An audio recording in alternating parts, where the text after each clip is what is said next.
Historically, the patriarchal structure that has governed our society has led the woman being considered the weaker sex, physically, mentally, and emotionally. Sadly, this belief is still valid today, which the society continues minimizing and sexualizing women, giving away the ideal of the female figure. One of the main means that promote the sexualization of women is the advertisement, where, which is as citizens, we can see sometimes the sexist messages or the intense pictures objectifying the women and creating an erroneous ideal of their being. Responding to the model of the Greco-Roman goddess Venus, since that ideals, we can see that sometimes the female turns as a figure into a product of desire and enjoyment for men. One of the main areas where the minimization and equality of women is more reflected is in the sport with established stereotypes. In most sports, men are associated with masculinity and male dominance. In other words, it is considered the best to carry out this type of activities. All of this has been established with the stereotypes that are taught us from an early age at home or in schools. On the other hand, ideas are implemented in women, like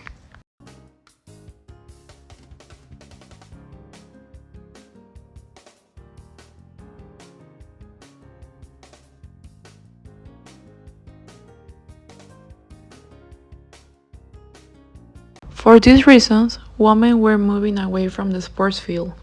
In the last Olympics that were at 2021, we saw the highest gender parity with the female participation of the 49%. But most important, it was one of the first times that several athletes have openly rebelled against the female sexualization in sports, specifically in uniforms.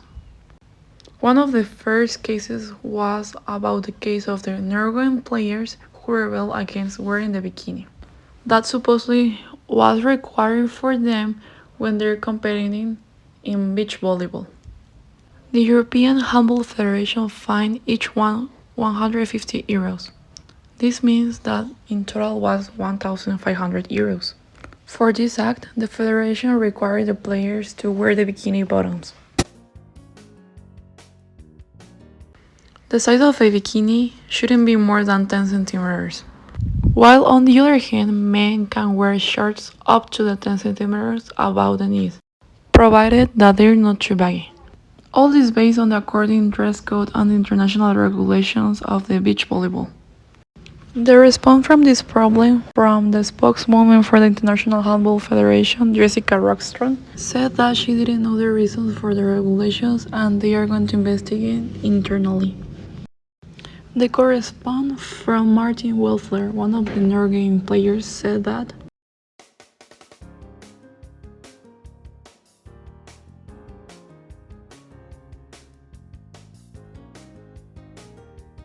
after this, the director of the federation said that they will be charged of paying the fine, and supposedly the uniforms will change. But in my opinion, they only act in this way because since they were in everyone's side, so they have to pretend in public. The impact generated by the Norwegian team has been so great that the thing being offered to create awareness by publishing in her social media the following phrase.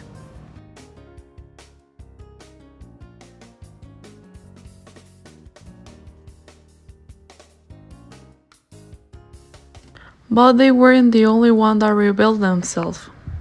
The German gymnastics also decided to change their uniform since they compete with suits that cover all their legs up to the ankle.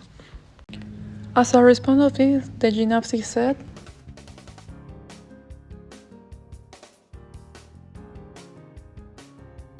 As a response of this, the German Gymnastic Federation said,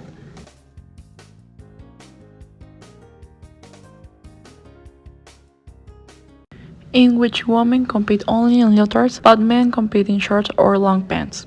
The Australian Sport Commission assured that they have introduced intentionally uniforms to focus attention of the body of the athlete, rather than for the athletic talent. The response of Sarah Boss, that is a German gymnastics, said that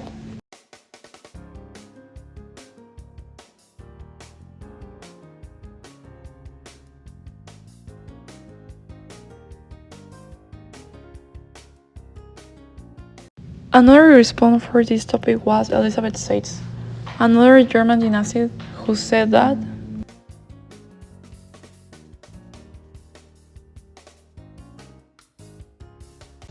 until now, women and girls had only covered themselves in this competition for religious reasons. But as we can see today, female athletes say no more and raise their voices, deciding to cover themselves either for comfort, for safety, for equality, for practically, or simply because they want it that way.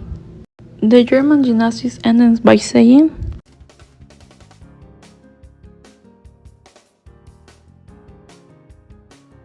with these events presenting, there's nothing more that encourages the women and celebrate these actions. Maybe them seem small, but they have a great impact behind. Because what happened 1 year ago, it has never seen before in the history. Also, this kind of event represents the questioning of the system.